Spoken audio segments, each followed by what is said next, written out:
So, with the major developments that have happened today, Trump said that he is not at all concerned about committing war crimes. Okay. So, man, that is so frustrating to hear, because, like, okay, on the one hand, our president has done everything in their power to say that, oh, well, it's not really a war crime. I'm not really doing anything that is considered war. Like, his way around all of this for a while has been basically saying he's not doing a war. He's not doing anything bad or wrong in any way, shape, or form. Now he's just saying, fuck it. If war crimes happen, war crimes happen. Whatever, everybody. I know that you may not want civilians to be completely and totally decimated by all of my actions, but I want to do these things that destroy lives and families. That's what I want to do more than anything.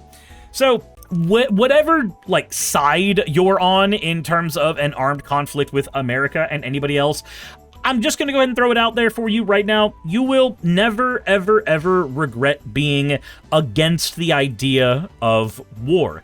Even if we accept that, like, self-defense is a necessity in certain situations, and that can be applied to a country, you can still recognize all of that and still go, yeah, but fuck war.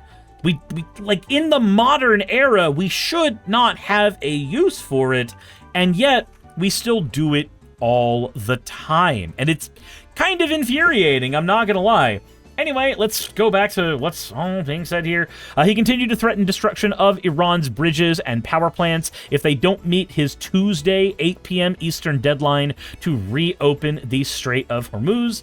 Speaking to reporters at the White House, the president refused to say whether any civilian targets would be off limits. Well, of course civilian targets won't be off limits. He's already attacked a school. Like, he's already killed children. Our president is directly responsible, and not just because of the stuff in the Epstein files. The child cannibalism shit was really weird. But not just because of the Epstein files, but also, like, there is a very real, tangible argument to be made that our president is responsible for the deaths of a lot of children.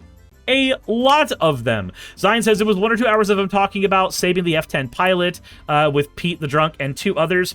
So there's a narrative about that one that's been floating around that's interesting. And it's that Biden and insert whoever here, Biden and Harris got 10 of our people killed in a conflict while President Trump did everything to save 1. First of all, let's remember that Trump is not the one going out and saving these people. Admiral Bone Spurs did not personally go out and Iron Man his way into the enemy lines to actually save people. That's an operation carried out by the United States military that he does not necessarily always oversee. A lot of things happen at once, and some of those things can be directly attributed to him, and some of them can't. Now, as for picking up the pilot and saving him, cool, we saved an American. That is a very, very good thing. I am happy about that. But we can't forget that there is a non-zero amount of Americans that are being put at active threat from Iran, thanks almost entirely to the actions of Donald Trump. You saved an F-10 pilot. That's really cool, and I'm happy about that. As a child of a military family whose dad was in the Air Force, I think that that was a fantastic thing to have done. How many other lives are on the chopping block? How many are actually there? Like, I need to know. I need to fucking know. Iran rejected a 45-day ceasefire proposal and said it wants a permanent end to the war. Iran's state-run IRNA news agency said Tehran conveyed its response through Pakistan. A key mediator said we only accept an end of the war with guarantees that we won't be attacked again. So, like, Iran definitely understands, as much as I'm not a fan of their fucking regime, they definitely understand how useless a ceasefire is. Because a ceasefire is something that Trump has used in the past to claim that he's, like, won a war or he's ended a war, when all he did was have a temporary suspension of arms. And then, in many cases, these ceasefires get violated by one or the other side, so it's just, it doesn't mean anything. Unless the war is over, then that's it. Also, Iran's considering it a war. You know, that thing that Trump wasn't supposed to be able to do without congressional approval, Iran just, to them, it's just a war. Like, we've attacked their country. Think about it from this perspective. If you were in the United States, and your house, your school, your cousin, your parents, your friends got bombed by another country, and the argument given was, we thought some people from the military were there. We think you might be making a nuke. Everybody in the country would be signing up for the military immediately and running off to war to beat the ever-loving fuck shit out of any country that even thought they were going to get away with that. You want to know how I know? I lived through 9/11. Now, not insofar as I was in New York, obviously I wasn't, but I lived through that era. I watched what happened when the United States got attacked. I know what happened then. I know what would happen again. And you think for a nanosecond that another country, no less a religious theocracy of a country, would do any less with us attacking them? I'm just wild. Absolutely wild to me that anybody would consider that this is something that should be okay without looking at the perspective of the people who are actually getting attacked, which is really fucking weird to me. Israeli Defense Minister Israel Katz said Monday that Israel attacked the South Pars petrochemical plant in Iran. He made the announcement after Iran said the facility had been attacked. An Israeli attack on South Pars facilities in March sparked major Iranian attacks targeting oil and gas infrastructure across the Gulf Arab states. The head of intelligence for Iran's paramilitary Revolutionary Guard was killed, according to Iranian state media. Israel claimed it was responsible for the killing Monday. Israel's military said it also killed the leader of the Iranian paramilitary Revolutionary Guard, their undercover unit in its expeditionary Quds force. And Israel and the United States carried out a wave of attacks today, on Monday, killing more than 25 people, with Iran responding with missile fire on Israel, which, of course, does nothing because Israel has the Iron Dome. Like, the missile fire at Israel is a thing that exists and happens, but unless you can overwhelm the Iron Dome, it doesn't do anything. And again, it's not that I want the fucking civilians at Israel bombed. I don't. I don't want anybody fucking bombed. And the fact that a ton of adults cannot figure out a way to handle this that does not involve the wholesale slaughter of each other is the biggest example that no child ever becomes an adult. We all just stay children and age until we fucking die. Soccer says, from what I understand, a fair number of Iranian missiles are making it through the Iron Dome. Again, if I'm sending 27 at you and, like, one is making it through, that is not the same thing as being completely overwhelmed. Kiwi says, I thought I heard/saw Iran's little seeker bomb seemed to have a higher success rate. Asina says, however, Iran has gotten through. It hit Israel's nuke plant, and this is the end result of all of this. If you can overwhelm the Iron Dome, like I said, like that's the way that system works, it must be overwhelmed, from what I understand.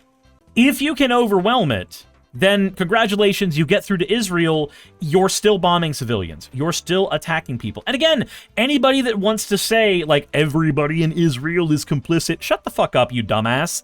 That's what other states are going to use when looking at the United States. That's the argument that if you're willing to say it with your whole chest full barrel, then your mom gets shot. Your dad gets shot. Your sister and your kids get shot. You know why? Because every American citizen is now suddenly...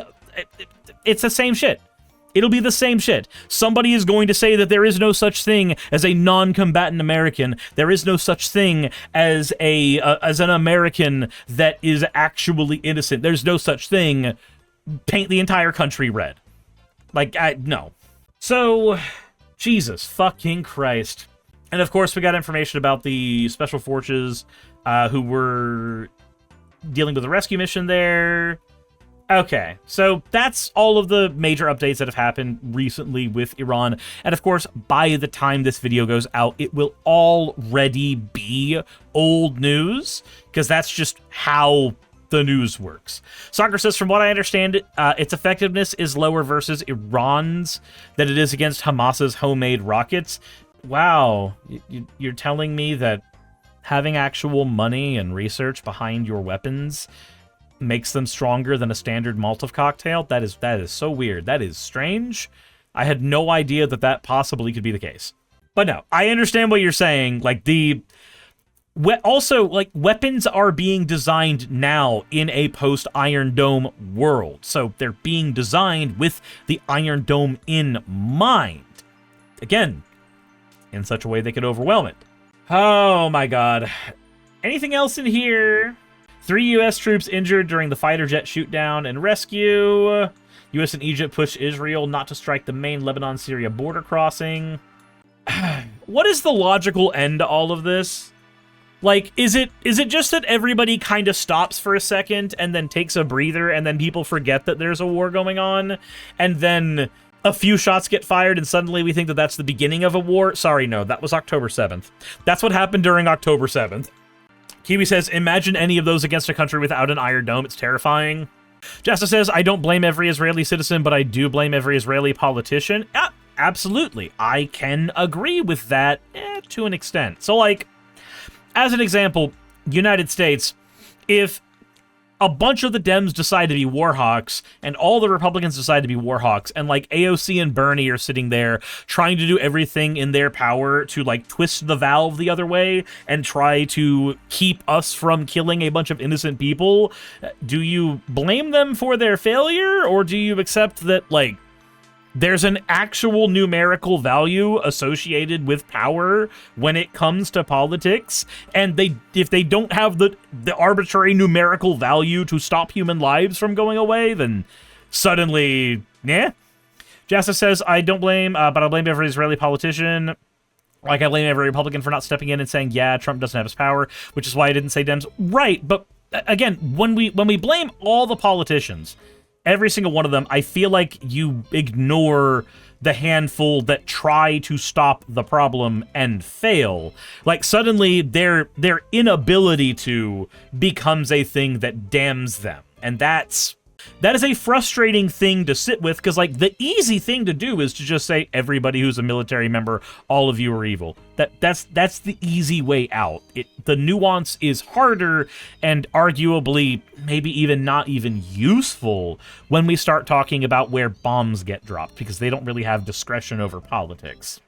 Jessica says, like, I'm actually terrified. NATO and Congress aren't doing shit, letting this madman continue to destroy the world. Why? There's not a whole lot NATO can do here. So, like, NATO is a response force for when a NATO ally gets attacked. They are not there for when a NATO ally decides to do an imperialism. They don't operate as a check and balance against anybody who is not in NATO. If Iran's not in NATO, then us attacking Iran doesn't trigger NATO. Kiwi says there's a rare person or two in the Knesset who are against this, and they get a pass, but it's Sisyphon for them to curb the utter bloodlust that Bibi and his ilk have.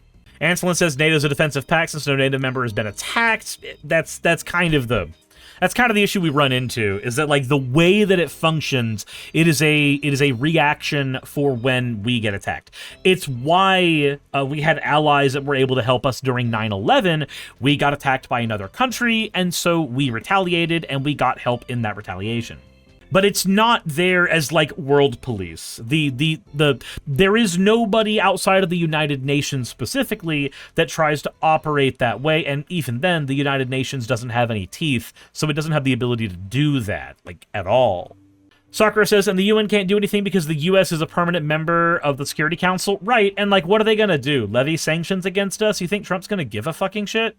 Kiwi says the UN keeps voting against it, and the US, which cannot vetoed and gets final say, keeps saying, no, this is fine. Yeah, so, like, us winning World War II was a good thing, right? Taking out the leaders of two fascist regimes, and, like, retaliating against Pearl Harbor, like, all that stuff, fine, good, dandy, whatever, ignoring the embargo stuff we were doing to Japan. There's more nuance there. Anyway, ignoring all of that, it's very frustrating that because the United States won there, now suddenly we have more say forevermore, when, like, other countries are now, like, better places and more progressive and less prone to that Nazi shit than the United States is or ever was. Said, Ron McIntyre says some NATO members have banned the U.S. military from using their airspace. Gee, wonder why. I wonder why. Hey, you made it to the end. I want to give an extra thanks to the patrons who allow me to do this full time. I want to thank Aaron Rail, Astral, Britzkrieg, Jemshin, Poundini, Red Joker, Victoria, Jonas, Craig, Tarika, Fireshard, Smiling GM, John, Dren Hadamada, Creeper, Sagitta, you know I'm not saying that last part, Sylvie Snow, Valis of Seraph, Ottoman Angel, Rooster Rachel, and Fire Panda, who are all my $20 and up patrons.